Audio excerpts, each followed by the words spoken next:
천지를 뒤흔드는 속에 힘차게 날아갔습니다. বন্ধুরা, রুশ, ভারত, আমেরিকা এদের কাছ থেকে এমনই খবর বেরিয়ে আসছে যে এমন জিওপলিটিক্স ইতিহাসে কখনো দেখেন নাই।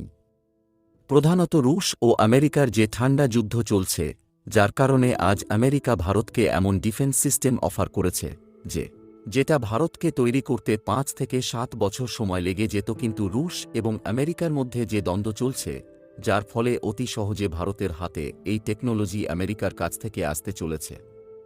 সহজ বাংলা ভাষায় যদি বলা হয়, এমন এক টেকনোলজি আমেরিকা দিতে চলেছে যার রেঞ্জ 500 কিলোমিটারের মতো হবে, অর্থাৎ রাশিয়ার IS-400 এর থেকেও বেশি ভয়ানক হবে, এবং এর সাথে আরও অ্যাডভান্স ফিচার যুক্ত এয়ার ডিফেন্স পেতে চলেছে, যেটাতে লেজার টেকনোলজিও যুক্ত থাকবে, যা ভারত পেতে চলেছে, যার দ্বারা দুভাবে শত্রুপক্ষের উপর হামলা চালানো যাবে। কিছু কিছু এক্সপার্টরা এটাও মনে করছে যে ভারত যেভাবে ফিলিস্তাইনকে ব্রাহ্মোস মিসাইল দিয়েছে, এ দেখে আমেরিকার টেনশন হচ্ছে যে যদি এভাবে রাশিয়া ও ভারত অস্ত্র রপ্তানি করতে থাকে তাহলে একদিন তাদের ব্যবসা অর্থাৎ আমেরিকার ব্যবসা বন্ধ হয়ে যাবে। এজন্য আমেরিকা ভারতের সঙ্গে চুক্তি করেছে অস্ত্র তৈরি নিয়ে।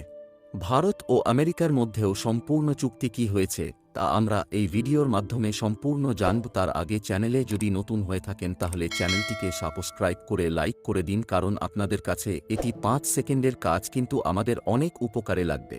বন্ধুরা, ভারত ও আমেরিকার চুক্তির ডাটা বেরিয়ে এসেছে যে আমেরিকা ভারতের সাথে যৌথভাবে শর্ট রেঞ্জ এয়ার ডিফেন্স তৈরি করতে চলেছে, যেখানে দুটি আলাদা আলাদা মিসাইল এবং 30 এর মেশিন গান ইনস্টল করা যাবে, এবং বিভিন্ন রাডার ও সেন্সর যে কোনো পরিস্থিতিতে শত্রুপক্ষের ড্রোন ফাইটার জেট ও বিভিন্ন হাতিয়ারের উপর নজর রাখতে পারবে। এছাড়াও এটিতে একটি ব্যালাস্টিক মিসাইল দেওয়া হয়েছে, যেটা কেবিনে বসে থাকা 4 ক্রু মেম্বারের দেখভাল করবে এবং কোনো সমস্যা হলে সহজেই যেন তাদের বাঁচানো যায়। এর সাথে কারেন্ট রেঞ্জার ও লাগানো হয়েছে। এর সর্বাধিক রেঞ্জ 5-7 কিলোমিটার এবং এর অপারেশন রেঞ্জ প্রায় 500 কিমি। এটিকে সহজেই যে কোনো লোকেশনে চালানো যাবে। সবথেকে বড় কথা হলো এর রেঞ্জ 500 কিমি, কিন্তু রুশের কাছ থেকে নেওয়া S-400 এর রেঞ্জ হল 400 কিলোমিটার।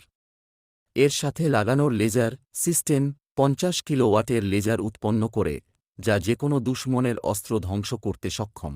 আগে আমেরিকার সঙ্গে চুক্তি হয়েছিল 500 ইউনিট এই ক্ষেপণাস্ত্র কেনার জন্য, কিন্তু এখন সেটাকে ভারতে তৈরি করার প্রোগ্রাম হচ্ছে, যা ভারতের জন্য এটি ব্রহ্মাস্ত্র হতে যাচ্ছে। এই ক্ষেপণাস্ত্রটি দুভাবে হামলা করতে পারবে, প্রথমত এয়ার ডিফেন্স সিস্টেম যা ফাইটার জেট ধ্বংস করতে পারবে, এবং দ্বিতীয়ত লেজার সিস্টেম যা যে কোনো মিসাইল ধ্বংস করতে সক্ষম। এর পিছনে আমেরিকার উদ্দেশ্য কি? ভারতকে সুপার পাওয়ার বানানো, নাকি আমেরিকার ভয় যে ভারত আগামী দিনে সুপার পাওয়ার হতে চলেছে? তা কমেন্টে জানান।